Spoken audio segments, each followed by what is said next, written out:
खुलुमबाय बियो बडोलेण्ड इंखं टेलिभिजन दिनैनि रादाबखौ फरायदों आं किंकन मुसाहारिया दिनैनि गाहाय रादाबफ्राव दं डाक्टार नार्स देहा मावफारिया आरो पुलिसखौ हामला खालामोबा 7 बोसोरसिम जोबथेसालिनि साजा मोनगोन प्राइभेट स्कुलफोरखौ एप्रिल दाननि फरायसाफोरनि स्कुल फिसखौ 50% रेहाय होनो आसाम सरकारनि बिथोन क्वारन्टाइनआव थानाय मानसिफोरा देहा बिफान आरो सरकारखौ मदद होआब्ला क्वारन्टाइन केम्पखौ दानथामनि थाखाय जोबथेसालि फोसावनाय जागोन बुंदों डक्टर हिमन्त बिश्व शर्मा सराइदेआव साबा आलफा केडार हमदों अर्नब गस्वामीखौ दुथांफोरा गाग्लोबदों आसामाव आरोबाव सासे करोना बेरामि बांदों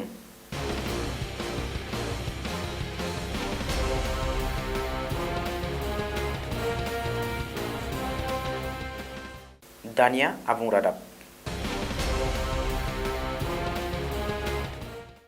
गाव गावनि डिउटिखौ मावगासिनो थानाय डाक्टार नार्स देहा मावफारिया आरो पुलिसनि सायाव सोरबाफोर हामला खालामोबा बे दायनि थाखाय 7 बोसोरसिमहालागै जोबथेसालिनि साजा मोननांगोन मख'थावदि करोना भाइरास अलखदनि समाव गोबां जायगायावनो डाक्टार नार्स देहा मावफारिया आरो पुलिसफोरनि सायाव हामला खालामनायखौ नोजोर होनानै हादोरगिरि रामनाथ कमिना आयेन पास खालामनाय बायदियै दायगिरिया नन बेलेबल साजा मोननांगोन आयेननि बिथोन बायदियै दाय लायै दाय 3 दाननिफ्राय 7 बोसोरसिम जोबथेसालिनि साजा मोननायनि अनगायैबो आरो 50,000निफ्राय 50 लाख रांसिम जरिमाना होनांगोन बेनि अनगायैबो मुवा बेसाद एबा गारि मटर धोन सम्पति खहा खालामोब्ला बैफोरनि बेसेननि 2 गुन रां दिहुननानै होफिननांगोन होनना आयेन जारि खालामदों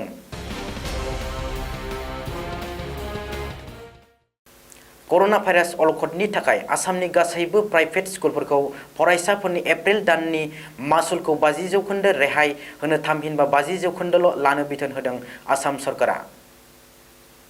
आसामनि मन्त्री डक्टर हिमन्त बिश्व शर्माया बुधबारखालि प्रेस बिबुंसारनि गेजेरजों प्राइभेट स्कुलफोरनि सायाव बिथोन जारि खालामनानै बे बाथ्राखौ बुङो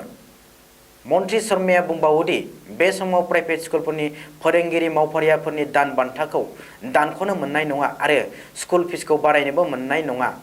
बबेखानि सोरबाफोर एप्रिल दाननि स्कुल फिसखौ सिगाङाव होखांबायमोनब्लाबो बेखौ उननि दानाव गोरोबनानै लाखिनो थाखाय प्राइभेट स्कुलफोरखौ खावलायदों आसाम सरकारा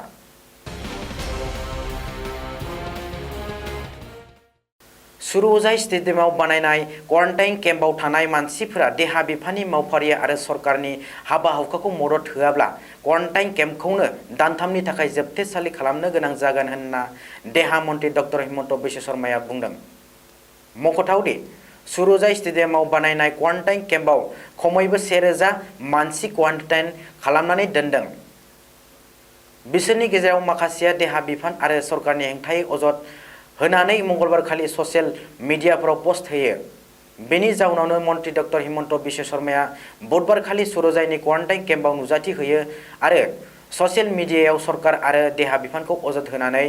पोस्ट होग्राफोरखौ बुङोदि डाक्टारनि रिपर्ट आरो बिथोन बायदियैसो क्वारन्टाइन केम्पनिफ्राय न'आव थांनो होनाय जागोन आरो जुदि देहा मावफारिया आरो सरकारनि हेंथा खालामोब्ला क्वारन्टाइन केम्पखौनो दानथामनि थाखाय जोबथेसालि खालामनो गोनां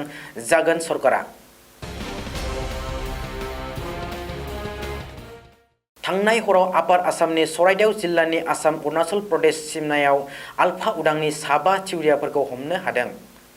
साबा आलफा थिउरियाफोरजों लोगोसे गोबांथार बिबांनि गुलि बारुद आरो हाथियारफोरखौ बोखांनो हायो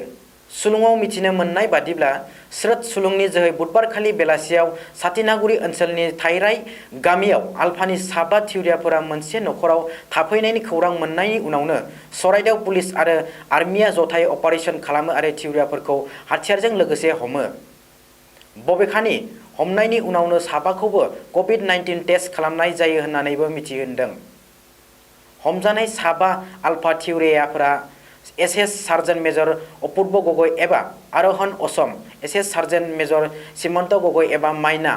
एसएस सार्जेन्ट मेजर बिराज असम एबा जगेन गगৈ केदार लक्ष्यजित गगৈ एबा ध्रुव असम आरो सिद्धार्थ गगৈ एबा चिन्मय असम होननानै सिनायथिनो हादों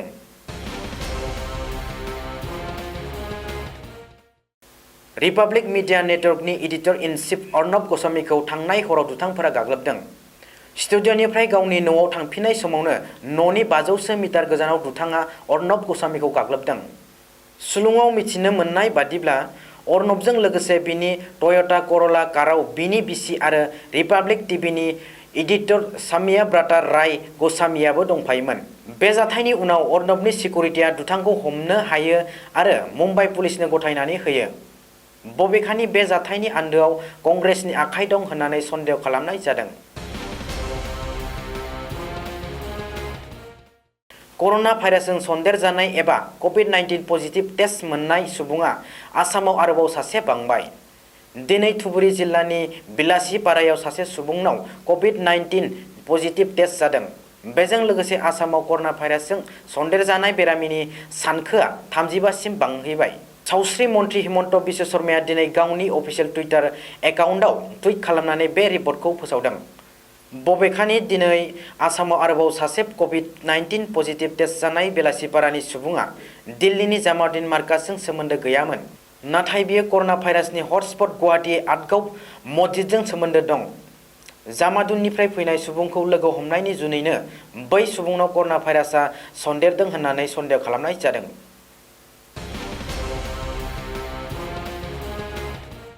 दिनैनि रादाबा एसेनोसै, गोजोन्थों।